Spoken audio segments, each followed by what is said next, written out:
Hi, friends. Welcome to Race to Rise podcast, a place where we discuss bite sized wisdom nuggets with easy to follow practices to live a better life. I am your host, Mital Patel, a parenting junkie, Ayurveda enthusiast, and an advocate of conscious living.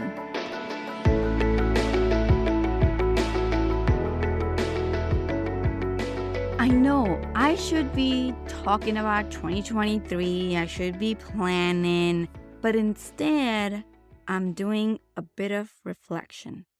I was just thinking if I could sit down for a cup of tea with the past year, with myself, what would I tell her? I would really love to tell her that there is nothing worth sacrificing your mind, body, and soul. And at the same time, I would share her with my learnings.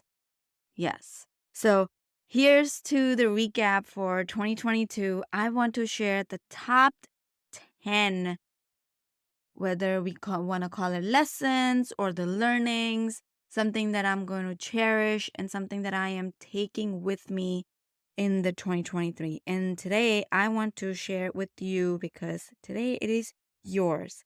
So without taking up further ado, let's dive right in.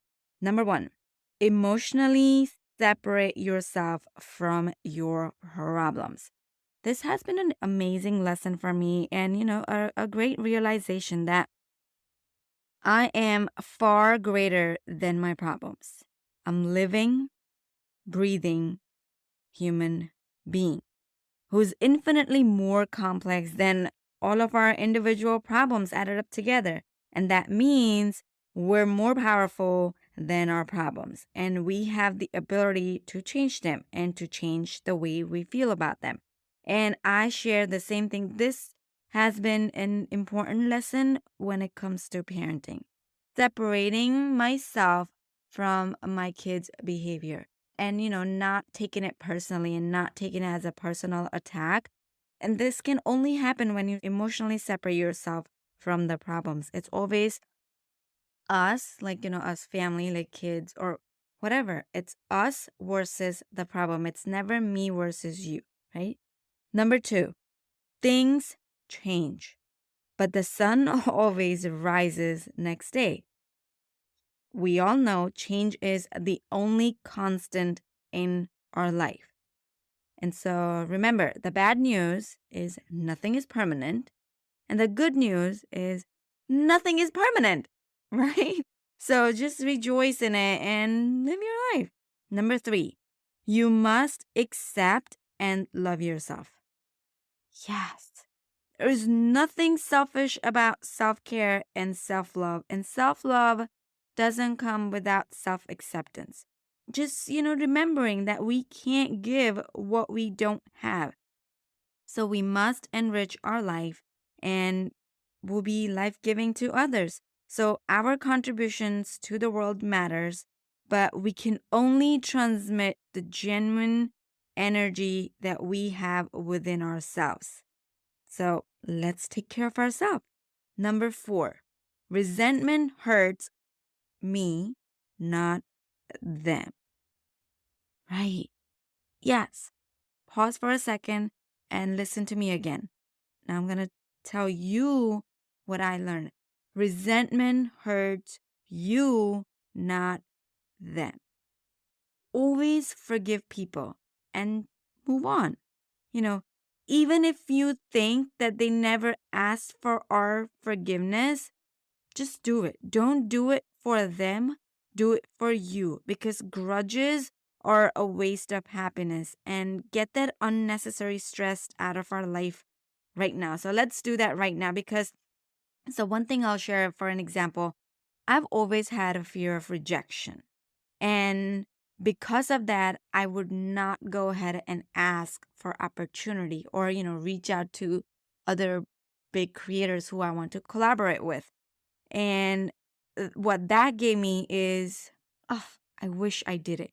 Right? When I see them, when I see those creators showing up on a podcast with someone, who's just like me, who's just starting, then it's just like, oh, I wish I would ask, right? And that is also a one kind of a resentment. And so forgive others for also saying no to you when you were, looking for a yes.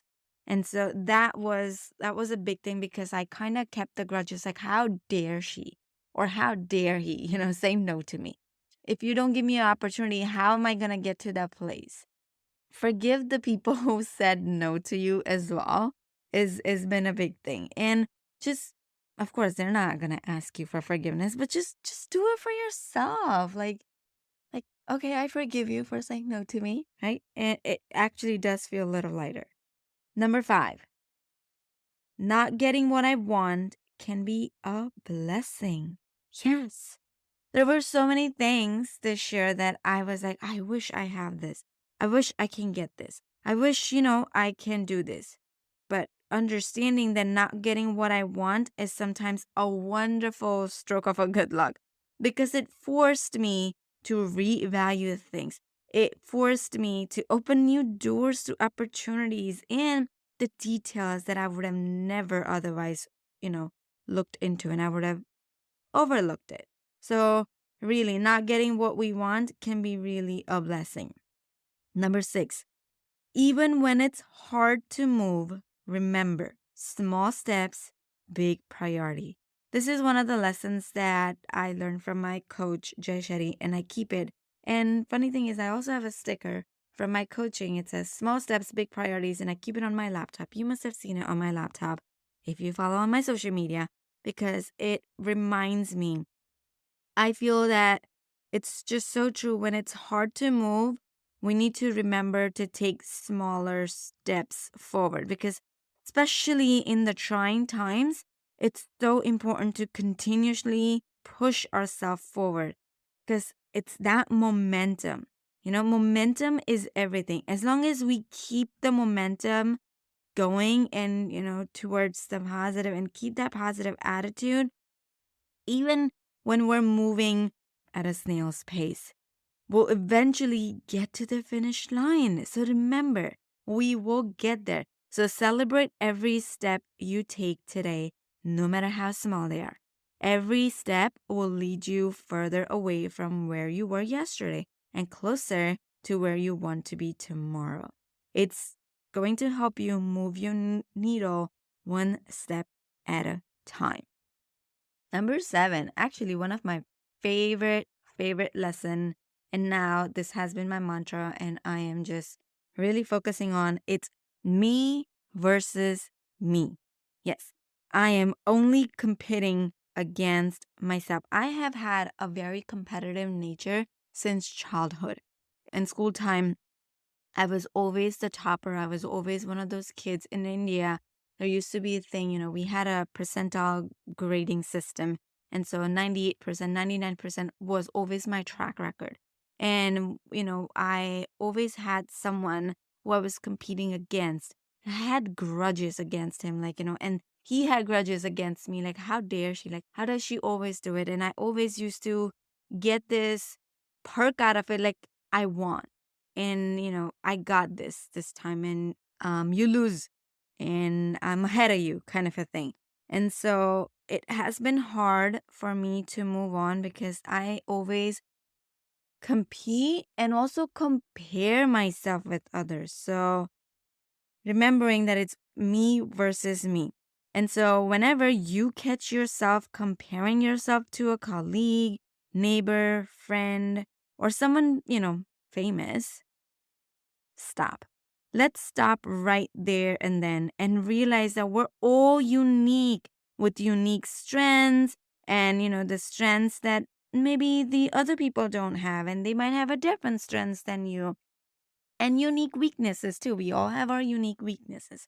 And so let's focus on our uniqueness and just make it about ourselves, like me versus me, instead of me versus him, and stop comparing yourself against the big influencers if you are in that space, or stop comparing yourself against the other parent who you think have got it all together, because we really don't know what that person is going through. Maybe their parenting journey is working fine, but their marriage is not going well. Maybe if their marriage is going well, their parenting journey is not going well. And maybe if those two journeys are going well, then their health is not going well. Maybe all of that is going well. Maybe their financial life is not going well. Maybe all of that is going well, but maybe because, maybe they're stuck in their career and they feel unfulfilled. Maybe if all that is going well, then they're suffering from, a chronic illness or an autoimmune condition, or maybe, whatever. It could be anything. We don't know. We don't know what the other person is going through. And so let's focus on let's focus on our journey and send the good energy to everyone else around us. So make it about me versus me. Me versus me. Number 8. I am not stuck or trapped. I just need to unsubscribe and unlearn few things. I think I learned this term unsubscribe from the things that is not serving me is from the book from Lily Singh this year. I went to her event, and when I heard her say, let's unsubscribe to the things that is not serving us. And it's just so true. We feel trapped because we have subscribed to so many ideas and so many things that society has told us is the way of living. And so we all have doubts that make us feel trapped at times. If you are one of those who is doubting yourself and your ability to make a life altering decision, to take on a new chapter in your life, or to fend for yourself after years of being overly fostered, consider this. Surely, if a bird with a healthy wings is locked in a cage long enough, she will doubt her own ability to fly. And so you still have your wings, but your muscles are weak. So train them, stretch them slowly, give yourself time, give yourself grace. You will be flying again soon. And just remember, my friends, we might need to just unlearn and relearn few things.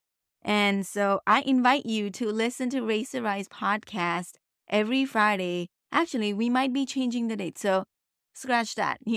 Just stay tuned on my socials. So we might be coming up with a new timing and a new day to share this past podcast. So I am excited to bring the new changes.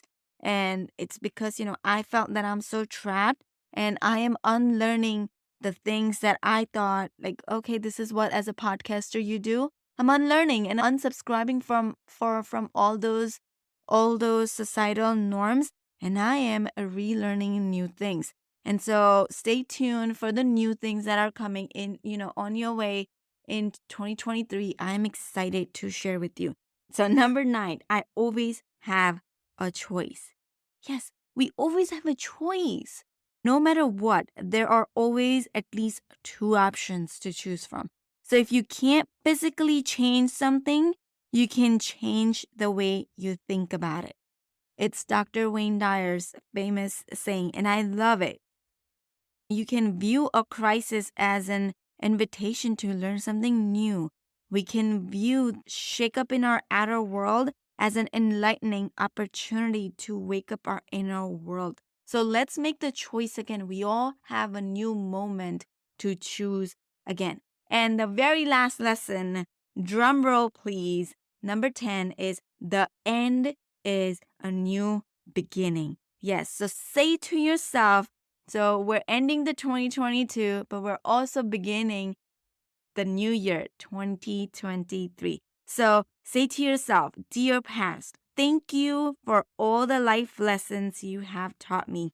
And dear future, I am ready now. Because a great beginning always occurs at the point you thought would be the end of everything. And so also remember, one no is also a yes to something else. So let's close out 2022 with a bang and let's welcome 2023. I cannot wait to share the new year with you, the new plans with you, the new lessons with you, and the new learnings with you. I'm excited for all of us. And without taking a further ado, I also want to share, I don't want to take up a lot of time of yours, but I also want to share that if whenever you're ready, my doors are always open. Check out the link I am sharing about TPL membership, the Parenting Lab membership. So if you're a parent and you're feeling stuck, you're feeling burnt out, you're feeling anxious, you are tired of your kids talking back to you, you're tired of your kids lying to you, you're tired of you repeating a million times, you're tired of your kids not listening to you, then my friend, the doors of the parenting labs are open for you. Let's close the chapter of feeling burnt out, feeling anxious, feeling trapped, feeling overwhelmed with parenting, and let's welcome to the new chapter. Invest in your growth. So come on, join us at the parenting lab where you go from correction to connection with yourself, with your child, with your partner, with your loved ones, with everyone who's around you, and embark on this a new journey. So I cannot wait to share with you the new tools of communication, the new strategies of making our kids feel seen, heard, and understood, and ensuring that we're not losing ourselves, because we don't have to lose ourselves just because we're parents, right? So if you want to feel seen, heard, understood, and if you want to make your kids feel seen, heard, understood, then my friend, join the Parenting Lab, and the link is in bio. That's it for this week's episode of Race to Rise. Be sure to sign up to our email list at risewithmittal.com and join us again next time for more wisdom about life, kids, and everything in between. I am Mittal Patel, wishing you happy raising and rising.